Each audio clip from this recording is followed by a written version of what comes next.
Assalamualaikum warahmatullahi wabarakatuh.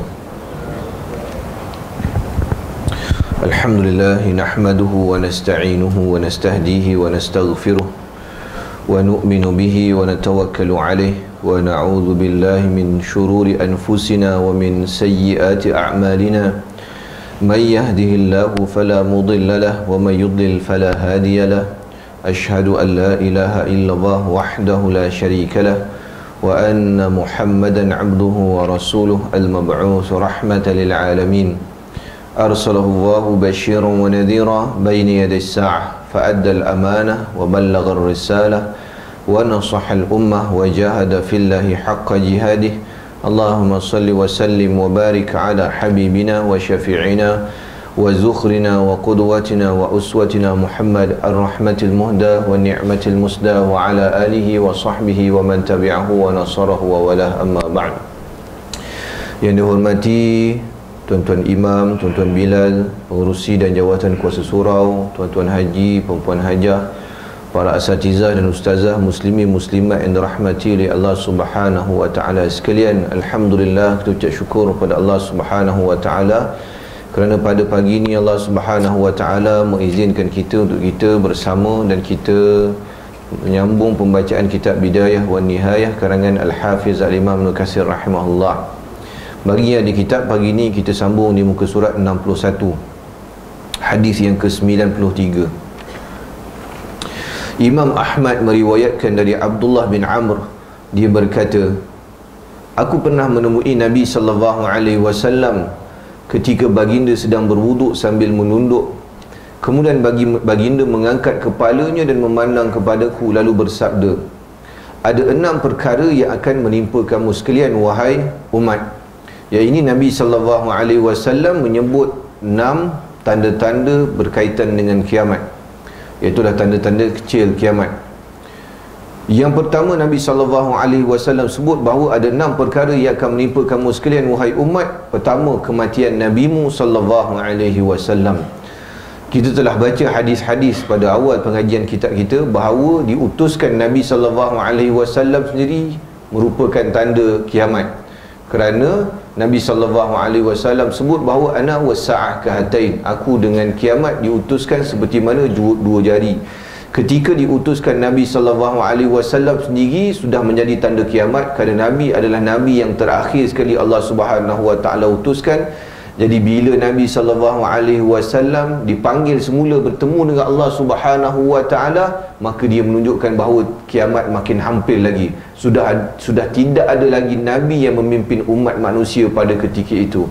Dan pada sahabat-sahabat alaihimussalatu wassalam, bagi mereka itu adalah satu musibah yang besar. Sebab tu kita baca jawapan daripada Abdullah bin Umar radhiyallahu anhuma. Dia kata, mendengar itu seakan-akan jantungku tercabut daripada tempatnya.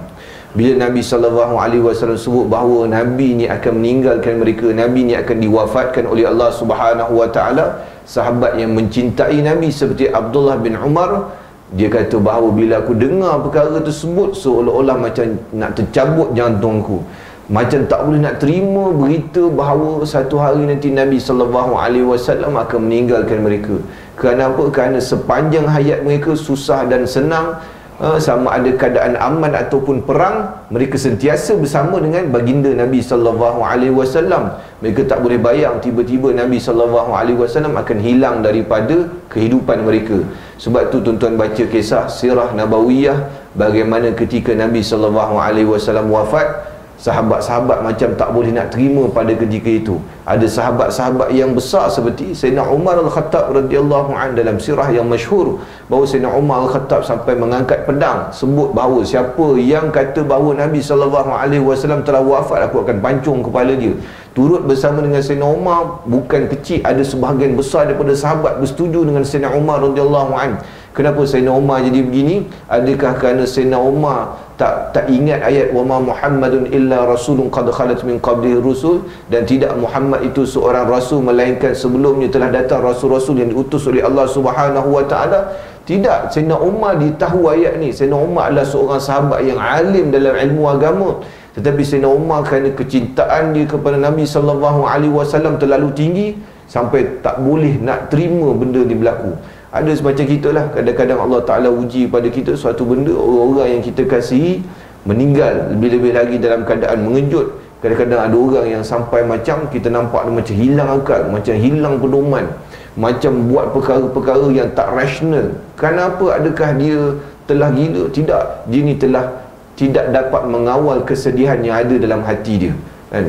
Sebab itulah Nabi SAW pesan pada kita, sedih macam mana sekalipun, meninggal orang yang kita sayang, menangis tidak ada masalah, kerana menangis tu adalah satu fitrah manusia. Bila sedih dia akan menangis. Tapi yang Nabi SAW larang adalah meratap. Nabi larang meratap, Nabi larang memukul-mukul dada, menjerit-jerit, mengoyak-ngoyakkan pakaian. Alhamdulillah benda ni dia tak adalah dalam budaya kita orang Malaysia ni. Tapi kalau dekat tempat lain dia ada budaya macam ni, meratap, tepuk badan, koyakkan, nangis dengan kuat-kuat. Nabi SAW bagi ancaman dalam hadis bahawa orang yang buat begini, dia adalah satu dosa yang besar, dan jenazah ni akan diazab oleh Allah Subhanahu Wa Taala atas sebab perbuatan ahli keluarga dia begini. Sahabat-sahabat sedih. Apa lagi? Kita baca kisah Bilal bin Rabah radhiyallahu an, meninggalkan kota Madinatul Munawwarah selepas Nabi SAW wafat. Dia tak mampu nak melaungkan azan lagi di Masjid Nabawi, minta izin kepada Sayyidina Abu Bakar, dia jadi khalifah pada waktu tu, untuk meninggalkan Madinatul Munawwarah. Dan akhirnya Sayyidina Bilal bin Rabah meninggalkan Madinah dan duduk dekat bumi Syam, duduk dekat Syria, dan syahid dan meninggal dunia di bumi Syria.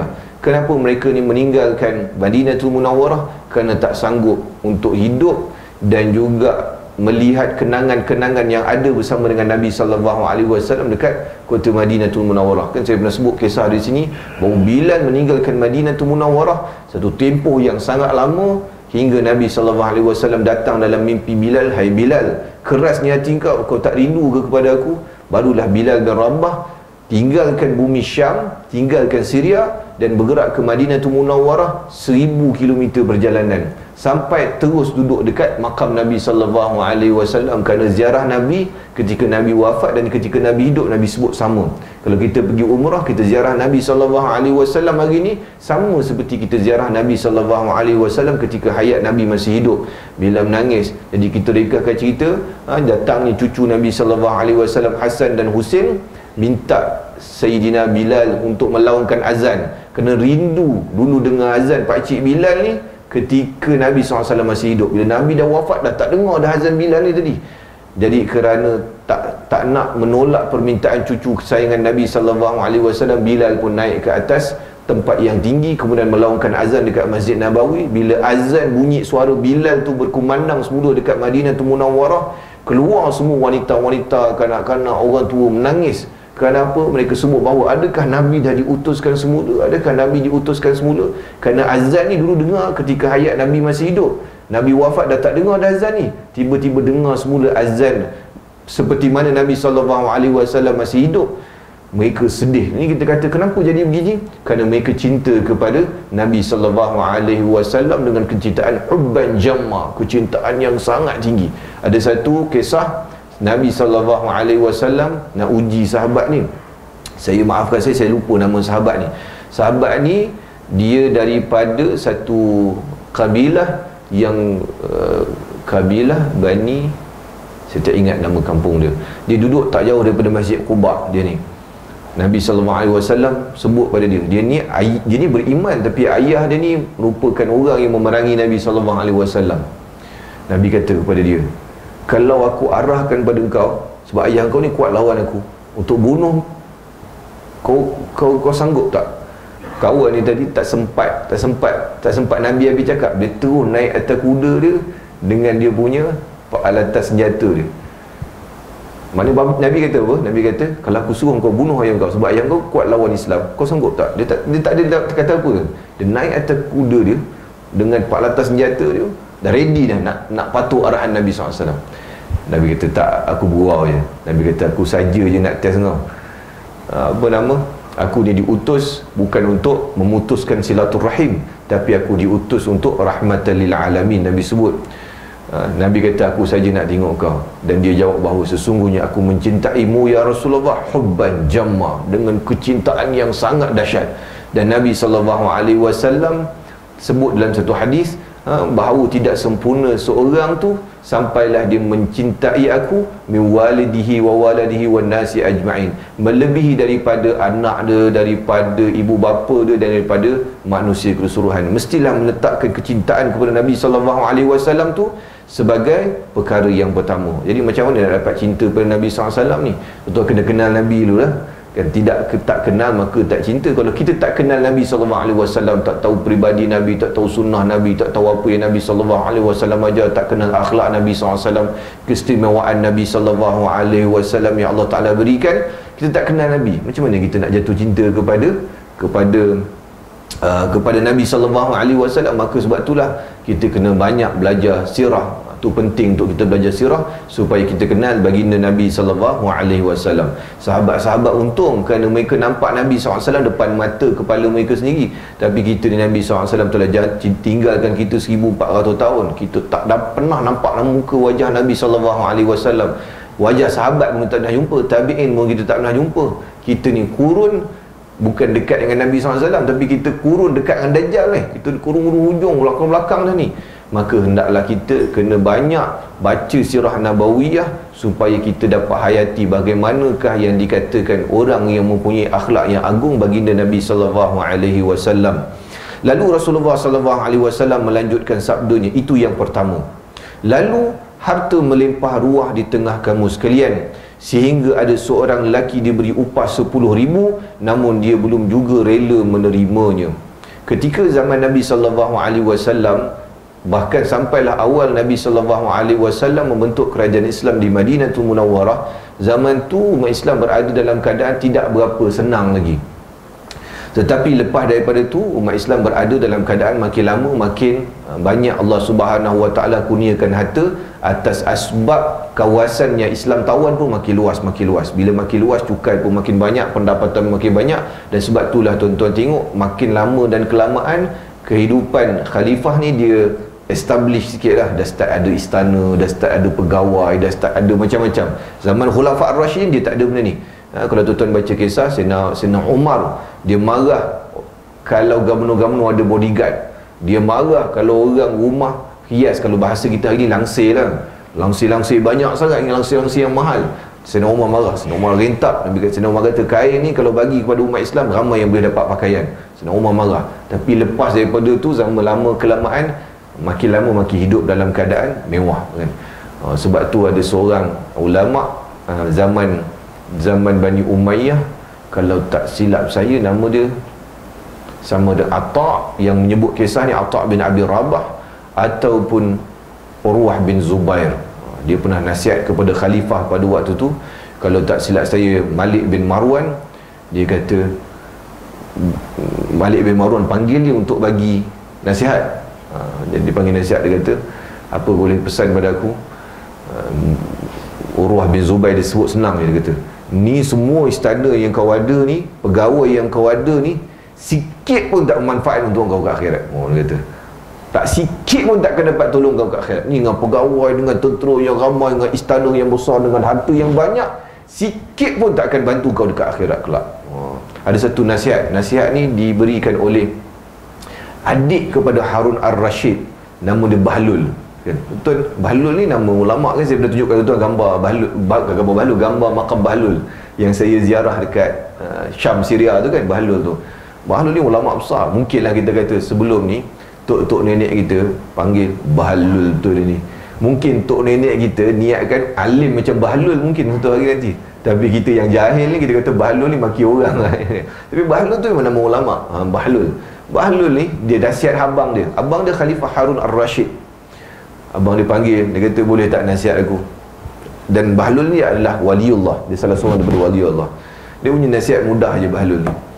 Dia kata, katakanlah kau wahai khalifah berjalan dekat tengah padang pasir, tak ada orang jual air, tak ada air kau temui, dalam keadaan kehausan, haus sikit lagi mati, dah tak ada air. Tiba-tiba ada orang offer kau segelas air. Berapa kau sanggup bayar? Dia kata, aku sanggup bayar separuh daripada kerajaan aku. Satu gelas air punya besar. Dan kalau tak minum mati. Dia kata, kau sanggup tak bayar separuh daripada kerajaan aku? Sanggup bayar separuh daripada kerajaan aku untuk segelas air punya besar. Okey, minum air. Okay. Lepas minum air, Dia kata tiba-tiba lepas minum air tak boleh nak buang pula. Tak boleh nak buang pula ni.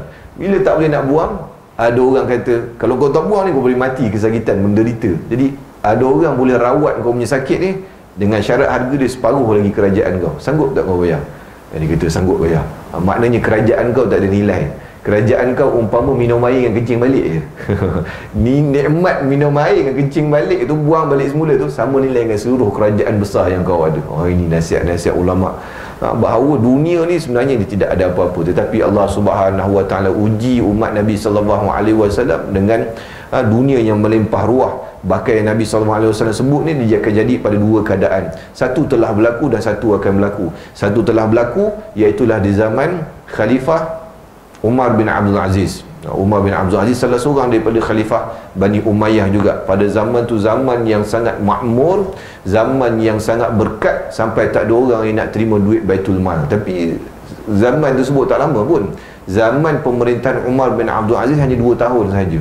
Kalau kita hari ni tak sampai 1 penggal pun pilihan raya, 2 tahun saja, tapi diingati sampai kita kata 1000 tahun lah zaman sekarang ni, 1000 tahun kisah dia. Dan akan berlaku sekali lagi, nanti kita akan baca hadis-hadis yang berkaitan dengannya, iaitulah dekat-dekat dengan kiamat, selepas habisnya Dajjal dibunuh oleh Nabi Isa, selepas habisnya zaman Ya'juj Ma'juj. Allah Subhanahu Wa Taala akan jadikan dunia ni zaman yang sangat aman, sangat berkat. Maka pada waktu tu akan berlaku sekali lagi harta melimpah ruah sampai tak ada orang yang nak terima sedekah pada ketika itu.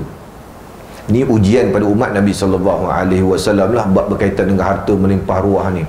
Kerana harta yang melimpah ruah menyebabkan ada kalanya orang yang diuji dengan kesusahan lebih baik daripada orang yang diuji dengan kesenangan. Kerana ujian dengan kesusahan menyebabkan kita sentiasa mengadu pada Allah Subhanahu Wa Taala, munajat pada Allah Taala, ya Allah, ya Rabb, ya Rabb, tolonglah aku. Tapi kalau orang tu Allah Taala uji dengan kesenangan, kesihatan, boleh menyebabkan kadang-kadang dia lagi jauh daripada Allah Subhanahu Wa Taala kerana dia rasa semua benda dia ada.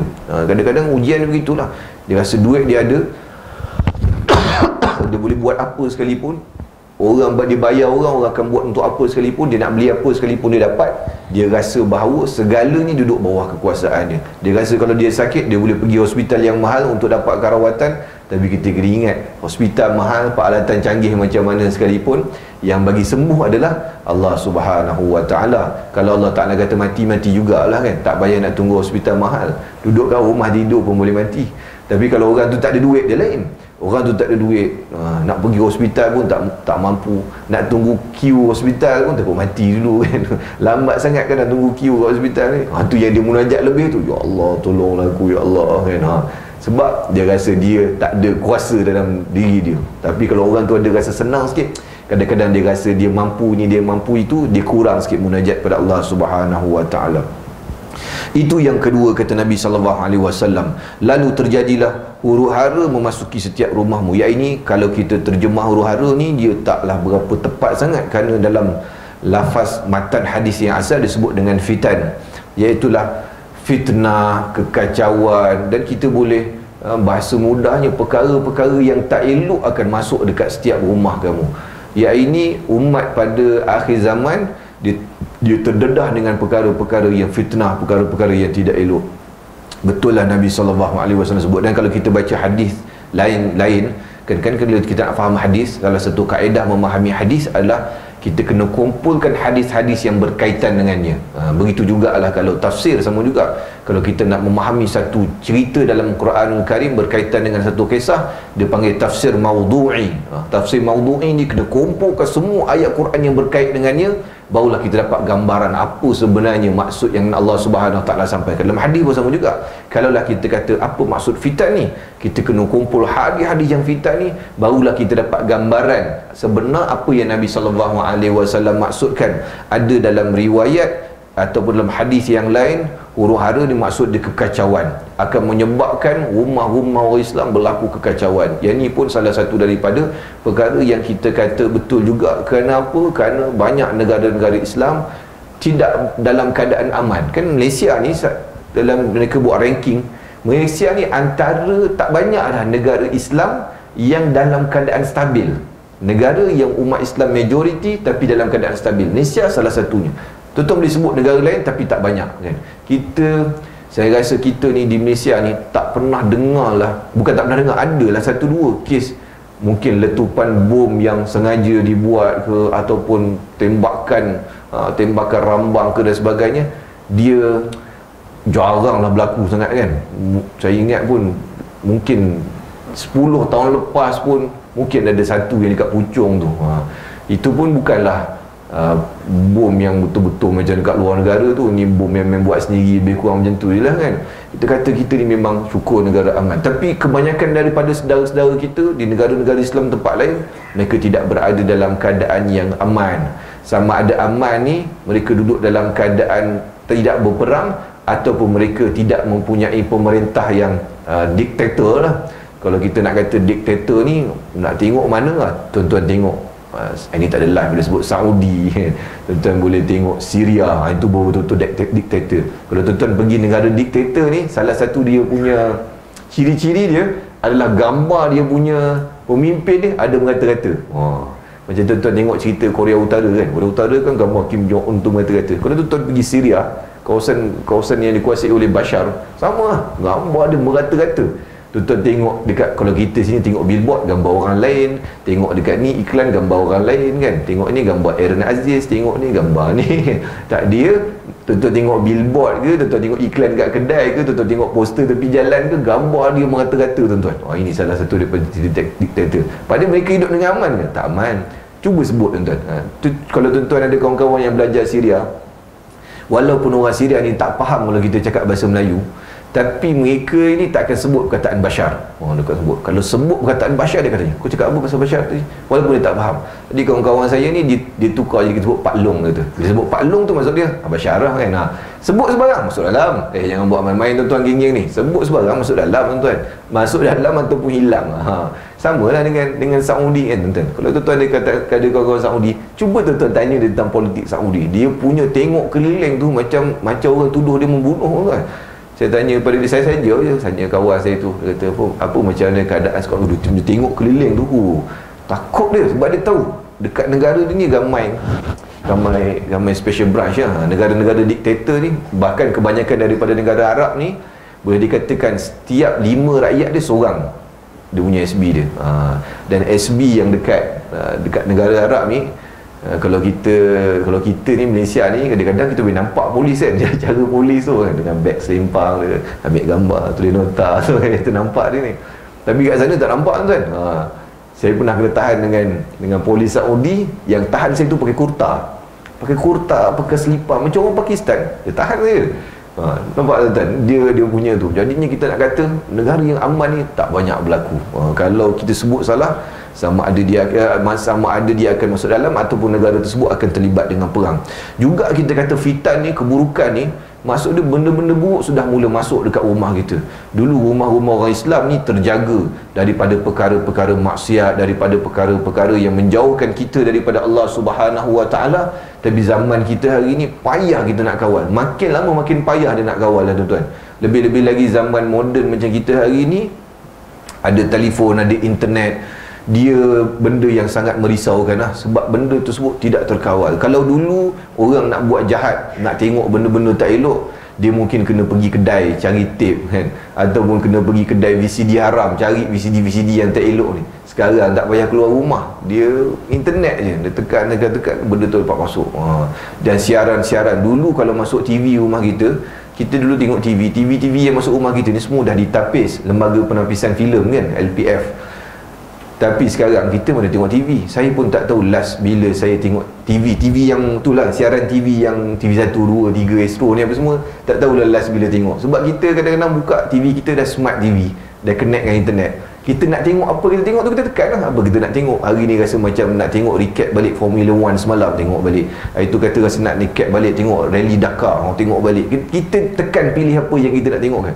Rasa macam hari ni nak tengok ceramah. Rasa macam nak tengok Netflix. Jadi bila kita tengok tu, benda-benda yang masuk dekat rumah kita ni lagilah tak ditapis tuan-tuan.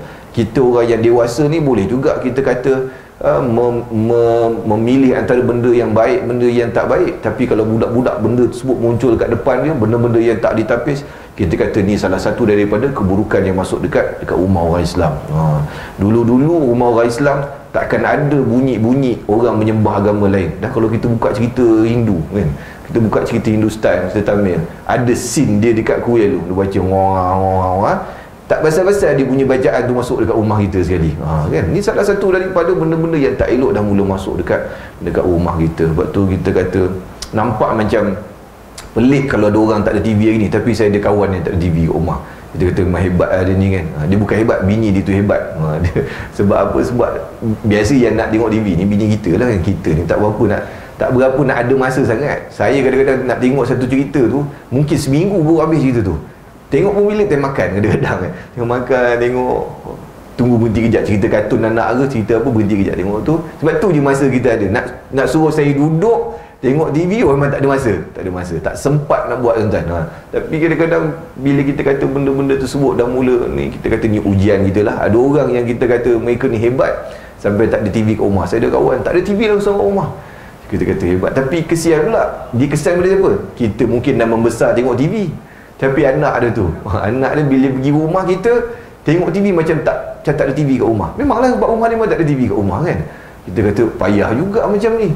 Ni kita kata ujian. Kita duduk dekat akhir zaman ni, kita penuh dengan perkara-perkara yang menyebabkan kita jauh daripada Allah Subhanahu Wa Taala. Dan lebih bahaya lagi adalah benda-benda yang masuk ke rumah kita tu, takut dia membentuk akhlak dan kepribadian ahli keluarga kita jadi buruk juga. Kerana manusia ni apa yang dia tengok, dia akan masuk dalam hati. Dia akan cuba tiru. Budak-budak lagi lah, mereka yang tak boleh nak membezakan benda baik benda buruk, dia akan cuba tiru apa yang dia lihat. Sebab itulah adanya klasifikasi filem kan, yang tak boleh 18 SG, 18 SX ke apa benda tuntunan tertentu ni. Kerana apa? Kerana dia tahu ada budak-budak yang umur bawah daripada yang sepatutnya ni, dia ni takkan boleh nak fikir rasional, takut mereka akan tiru benda-benda yang tak elok masuk dalam rumah kita. Inilah di antara pendapat dari kalangan ulama. Yang ketiga, lalu kematian bagaikan penyakit kambing sebenarnya ni. Kalau dalam lafaz hadis disebut qussas atau qu'ashul ghanam, penyakit yang menimpa kambing. Dia macam virus lah. Kalau tuan-tuan bela kambing, tak tahulah, mungkin ada kot tuan-tuan yang bela kambing kat sini. Kambing ni kan binatang yang manja sikit kan, tak boleh kena hujan, tak boleh sakit tu, tak boleh sakit ni, mudah mati, kena kembung perut lah, nak kena sapu minyak UI kat perut lah. Jadi kambing ni dia manja, dia ada penyakit, dia panggil virus. Bukan kambing je tuan-tuan, sebenarnya ayam pun ada, kucing pun ada. Kalau tuan-tuan beli kucing kat rumah pun, kalau kucing tu tak vaksin kan, dengan AstraZeneca ke apa, tak berah lah kan, vaksin kucing lah. Kalau tuan-tuan tak hantar vaksin kucing ni dia ada penyakit macam hawa tu kan, angin, bawaan angin. Kalau kena tu, sebab saya tahu family saya family kucing. Bukanlah mak ayah saya kucing, tapi family saya family yang bela kucing. Mak saya pun dulu kat rumah ada 20 ekor kucing. Mak mertua saya pun rumah ada 20 ekor kucing lebih. Makcik saya semua rumah mesti ada kucing. Jadi kalau orang tu tak ada kucing, kita boleh buat DNA test lah kat dia. Mungkin dia ni bukan ahli keluarga kita, sebab keluarga kita memang keluarga yang bela kucing. Pergi rumah siapa pun mesti ada kucing. Jadi kita tahulah kucing ni dia ada satu waktu angin tertentu datang kan, musim tu datang. Kalau kucing tu tak kuat, kita tak vaksin dia, 2-3 hari semua itu mati kan? 2-3 hari semua mati, yang ni mati. Tu penyakit yang menyebabkan banyak binatang mati. Samalah macam dalam hadis ni sebut qu'asul ghanam, iaitulah penyakit yang menimpa kambing. Nabi sebut kambing sebab dekat Madinatul Munawwarah banyak orang bela kambing kan. Kita sebut bahawa dekat negara Arab ni kambing satu benda yang common. Nabi tak sebutlah ayam ke, Nabi tak sebutlah kucing ke. Tak arti hadis ni panjang pula, seperti penyakit yang menimpa ayam, kucing, kambing, keledai apa semua, panjang lah pula. Nabi bagi perumpamaan kambing sebab kambing tu benda common dekat Madinatul Munawwarah. Orang yang bela kambing dia akan dapat relate bahawa kambing ni kalau kena penyakit, dia akan mati secara beramai-ramai. Betul ke beramai-ramai? Dia akan mati secara apa? Tak tahulah perkataan dia, mati ramai-ramai lagi kan. Kalau kena penyakit tu. Ni kalau ada orang dewan bahasa ni mau kena tegur ni. Jadinya begitu jugalah manusia ni, dia akan sampai masa dia akan kena penyakit macam binatang juga. Kena jangkit mati. Kita sempat tengok zaman ni tuan-tuan kan. Kita orang yang hidup 20-24 hari ni adalah orang yang sempat melalui zaman ni. Bahkan ada kajian yang menyebut bahawa dia berlaku setiap 100 tahun kan. Sebelum ni tahun 1920 berlaku Spanish flu. Sama juga, jutaan orang mati juga. 100 tahun lepas tu 2020 dia berlaku sekali lagi COVID-19. Bahkan ada kajian yang sebut bahawa kajian saintis sebut, dia kata tak sampai 10 tahun lagi akan ada lagi virus yang lebih kurang, bahkan dia mungkin lebih teruk daripada COVID lagi. Kita pun tak tahu apa yang nama dia, mungkin zaman tu COVID 20, 30 ke apa, kita pun tak tahulah. Tapi Nabi SAW sebut, Nabi dah bagi syarat bahawa akan ada penyakit macam ni yang akan menimpa manusia. Kalau kena penyakit, ramai mati. Zaman Sayyidina Umar Al-Khattab berlaku sakit yang dipanggil sebagai Ta'un Al-Ahwas, sama juga ramai sahabat yang mati. Kalau tak silap saya, dalam kitab-kitab sirah sebut puluhan ribu, mungkin lebih kurang 20 ribu orang sahabat yang mati disebabkan oleh Ta'un Al-Ahwas ini tadi. Berlaku dekat kawasan Syam, berlaku dekat kawasan Syria, Jordan, kalau tak silap saya sebahagian daripadanya. Ramai yang syahid pada ketika itu kerana terkena penyakit ni, ramai tuan. Dan kalau tuan baca kitab-kitab sirah, saya dengar kisah ni ketika COVID tu, Syekh Dr. Ali Jumaah, dia ada buat live session ni lah dekat kalau tak silap saya dia buat dekat Masjid Al-Azhar, tapi orang tak ramai, dia buat live session. Dia ceritalah tentang penyakit-penyakit yang pernah menimpa umat terdahulu. Dan kita ni sebenarnya kena mengikut sunnatullah. Ada satu zaman tu, saya tak ingat zaman apa, disebut bahawa telah diberitahu oleh khalifah supaya jangan keluar, jangan berkumpul dengan orang ramai, elakkan daripada berkumpul. Samalah dia punya SOP dia pun. Sebab apa? Sebab bila berkumpul dia akan menyebabkan penyakit tersebut merebak.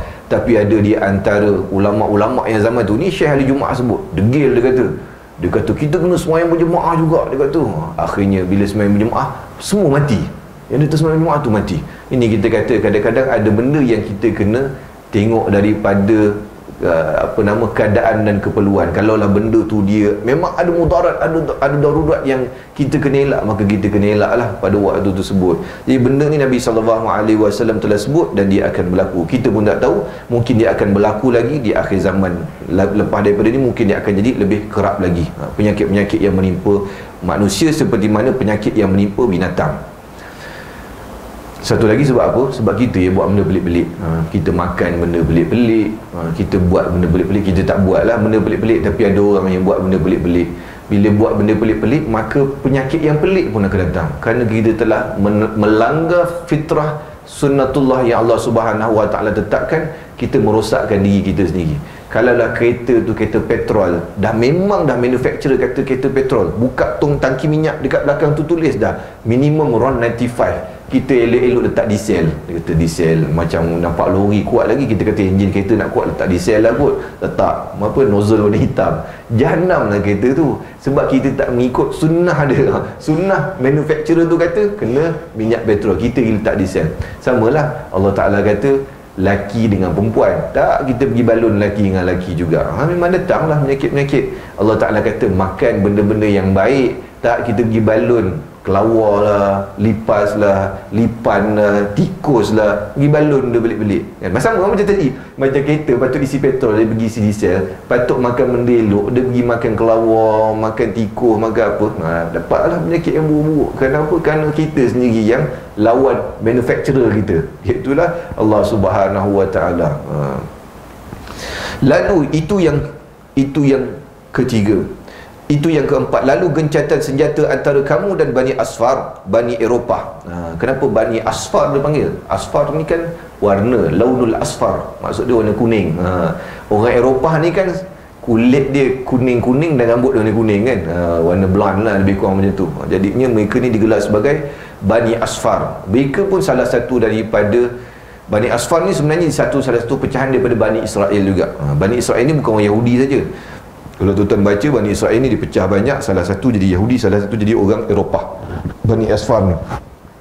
Lalu mereka menghimpun kekuatan untuk menyerang kamu selama 9 bulan seperti masa kehamilan wanita. Kemudian mereka berasa lebih baik berkhianat terhadap kamu sekali. Nanti kita akan bahas hadis ni dalam bab peperangan Al-Malhamah Kubra, iaitulah peperangan yang mana pada mulanya kita akan bersama dengan Bani Asfar. Al-Mahdi AS akan berperang bersama-sama dengan Bani Asfar. Dia berjuang sekali.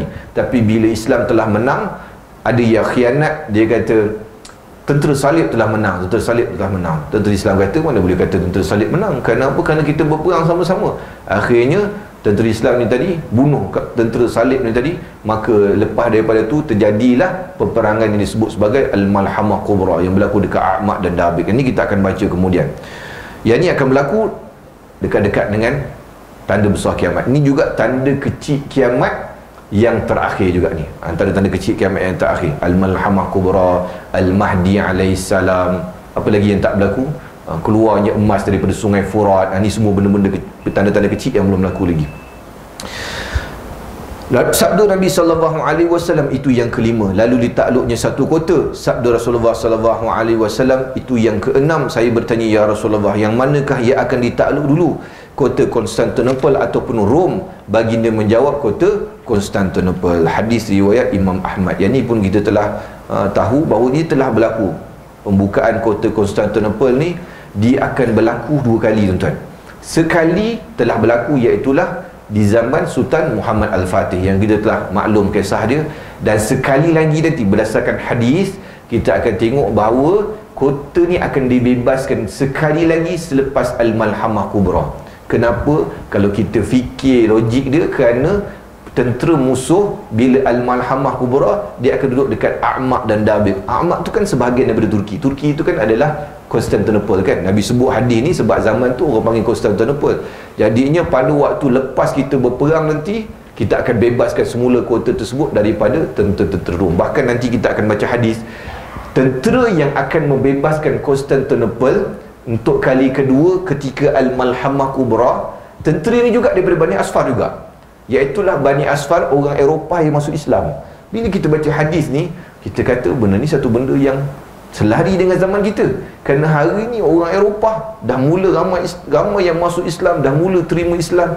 Kita tengok orang yang buat demonstrasi solidariti Palestin ni kan, belah-belah Europe tu kalah kita, tuan-tuan. Kita ni adalah berhimpun 2-3 jam depan kedutaan, betul balik sambung makan kedai mamak kan. Tak ada beria lah kita buat kan. Geng-geng sana tuan-tuan tengok dekat London buat macam mana, berjuta orang berhimpun. Dia orang siap blok kapal lah, tutup highway, pergi serbu mahkamah, pergi serang dia punya presiden, macam-macam lah dia buat untuk bagi benda ni dihentikan, tak berlaku. Kita kata tak pelik lah kalau mereka dimasuk Islam nanti, mereka jugalah akan jadi sebahagian besar yang akan mempertahankan Islam pada akhir zaman. Dan tidak pelik lah bila Nabi SAW sebut nanti satu kumpulan daripada Bani Asfar ni, mereka tawan kota Konstantinopel dengan la ilaha illallah. Nanti kita akan baca hadis tu. Nabi sebut mereka hanya sebut la ilaha illallah, takbir Allahu Akbar, runtuh tembok kota tu, menyebabkan mereka tawan dalam gitu. Ini disebut dalam hadis yang sahih. Yang ni kita akan tengoklah, kalau kita panjang umur kita akan lihat benda ni pada akhir zaman berlaku. Nabi kata akan ditawan kota Konstantinopel, kemudian kota Rom. Ada yang kata kota Rom ni adalah belah Eropah. Ada yang menyebut bahawa kota Rom ni adalah memang Rom yang disebut sebagai Rom apa nama, Itali tu, tempat Vatican City tu, tempat Katolik kan, tempat Katolik. Ada yang katakan ini adalah satu, dia sebenarnya walaupun duduk bawah Itali, tapi Rom tu dia ada kuasa dia sendiri kan. Dia ada kuasa mentadbir dia sendiri, dia ada tentera dia sendiri, dia ada mata wang dia sendiri. Jadi Nabi SAW, ada sebagai ulama kata yang Nabi SAW maksudkan adalah kota Rom tu yang sebenar. Ada sebagai ulama kata dia adalah kawasan-kawasan orang-orang Rom yang ini di sebelah Eropah. Wallahu a'lam. Mudah-mudahan apa yang kita baca pada pagi ini akan memberi manfaat kepada kita semua. Saya mohon maaf jika ada salah silap dan sebagainya. Aqulu qawli hadza wa astaghfirullahal azim li wa lakum. Wassalamualaikum warahmatullahi wabarakatuh.